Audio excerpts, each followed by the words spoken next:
ахборотҳои бениҳоят муҳим мебошанд. касе ки ай конкурси ма 5 дона билет бихара, агар 2 билети дига айноми ма падаркай. Умуман бо дастгирии шумо ба ҳамон оилае ки ниёзмандед ва имрӯз як каса дар бораш камтарак нақл мекунад, ҷои патентгирӣ сафар ва кор накардестед. Ягон ҷо маҳкам карда шидагӣ нест. барои сафед кардани дандон ё барои табобат кардани хунукиҳои дандон ё дандонҳои каҷро рост кардан ва ё барои кандани дандон ба рақамҳои рӯи экран муроҷиат намоед. духтури дандон дар Федератсияи Россия шаҳри Москва бо нархи арзон ва таҷрибаи баланд.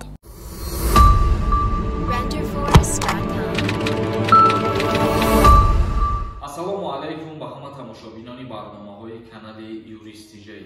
Тамошобинони азиз, умедвор ҳастам ки якояки шумо тансиҳат ва хонаобод ҳастем. Мо имрӯз якчанд ахборотҳои нав баҳри шумо пешниҳод мекунем.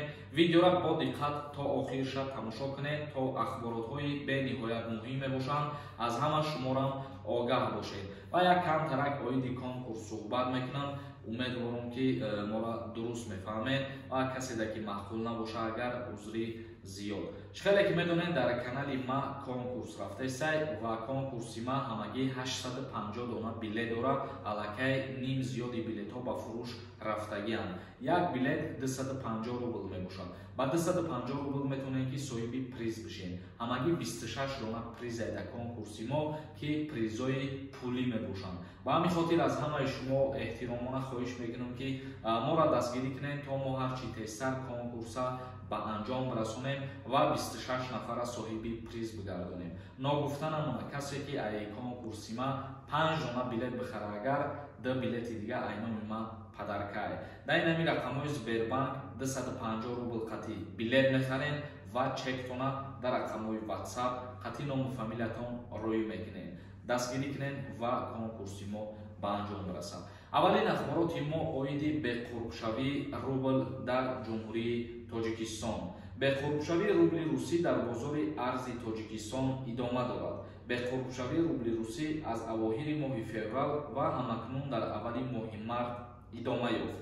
Бонки Миллии Ҷумҳурии Тоҷикистон қурби ҳаррӯзаи асъорро бо мақсади ба ҳисобгирӣ ва пардохти боҷҳои гумрукӣ муқаррар мекунад. Ҳамин тавр, тибқи нишондоди Бонки Миллии Ҷумҳурии Тоҷикистон, рӯзи 2 март қурби рубли русӣ то 105 сомонӣ барои 1000 рубл поён рафт.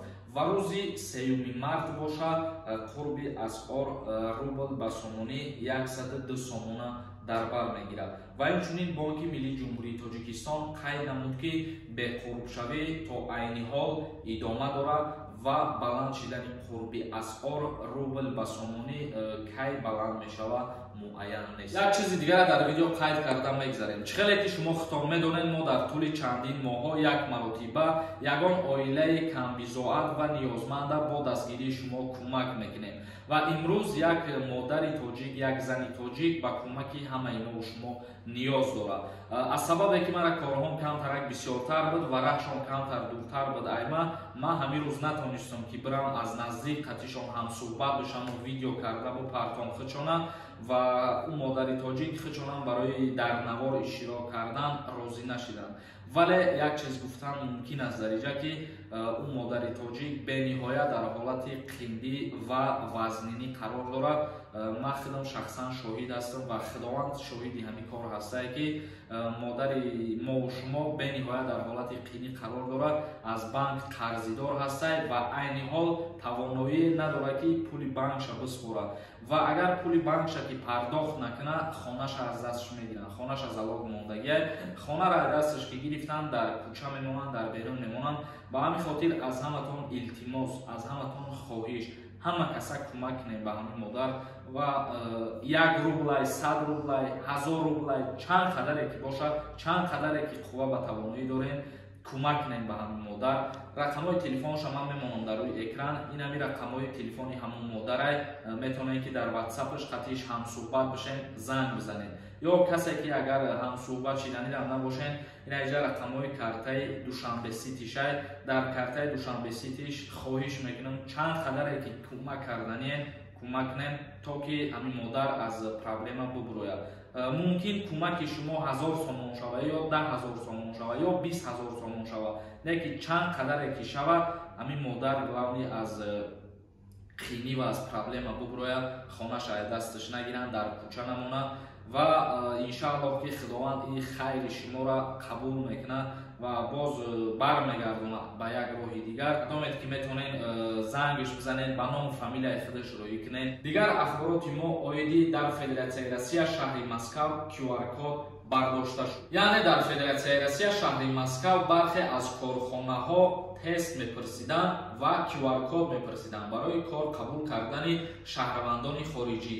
ва хушбахтона имрӯз бо фармони мери Москав Сергей Собянин ана ҳамин пурсидани QR-код аз бархе корхонаҳо бардошта шуд ва баъзе аз маҳдудиятҳоро осон карда шуданд. Инчунин қайд намуд Сергей Собянин: имрӯз ман фармонеро имзо кардам, тибқи он оғоз аз рӯзи панҷшанбе, яъне 3 марти соли 2022 истифодаи QR-кодҳо дар Москав қатъ карда мешаванд. Собянин тавзеҳ дод ки шумораи ҳолатҳои нави бемории омикрон ва бистаришавӣ дар беморхонаҳо коҳиш ёфта истодааст, ки ин имкон медиҳад қисми зиёди чораҳо бекор карда шаванд.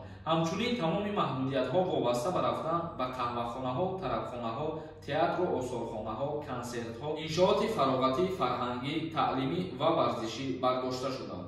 хонашинӣ барои москавиҳои аз 60 сола боло ва шаҳравандони гирифтори бемориҳои музмин ба ҷои ҳатмӣ будан тавсиявӣ карда мешавад.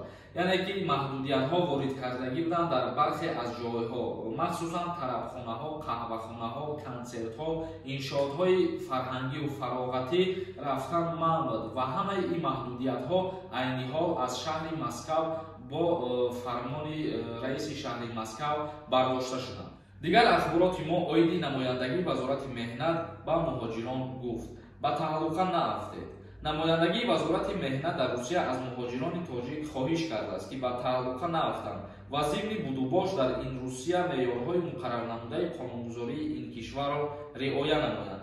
намояндагии вазорати меҳнат, муҳоҷират ва шуғли аҳолии ҷумҳурии Тоҷикистон дар Русия аз муҳоҷирони меҳнатии тоҷик дар ин кишвар даъват кардааст ки вобаста ба вазъи ба амаломадаи ва ноустувории иқтисодӣ дар ҷаҳон ба таҳаллуқа наафтанд. зимни будубош дар ин кишвар меъёрҳои муқаррарнамудаи қонунгузории Федератсияи Россияро риоя намоянд. намояндагӣ инчунин қайд кард ки маркази бисёрсоҳавии муҳоҷиратии Сахарова тибқи тартиботи муқаррар гардида ҳамарӯза аз соати 8:00 то 20:00 барои шаҳравандони хориҷӣ фаъолият менамояд.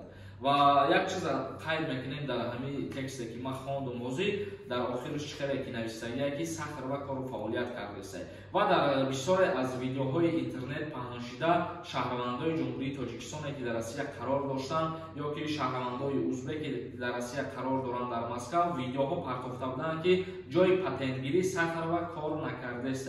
вале ин танҳо як рӯз ё ки ду рӯз буд. айни ҳол шаҳравандони хориҷие ки мехоҳанд ҳуҷҷатҳошонро барои гирифтани патент биспоранд, бемалол метавонанд ки рафта ба Сахарова ҳамарӯза аз соати 8:00 саҳар то соати 20:00 бегоҳ ҳуҷҷатҳои худшонро биспоранд ва қабул мекунанд. ягон ҷо маҳкам карда шудагӣ. ба ҳамин хотир гуфтанием ки ҷои патент гирифтан, банкҳо, корхонаҳо, дигар ҷойҳое ки барои муҳоҷирон зарурат, ягон ҷош маҳкам шудагӣ нест.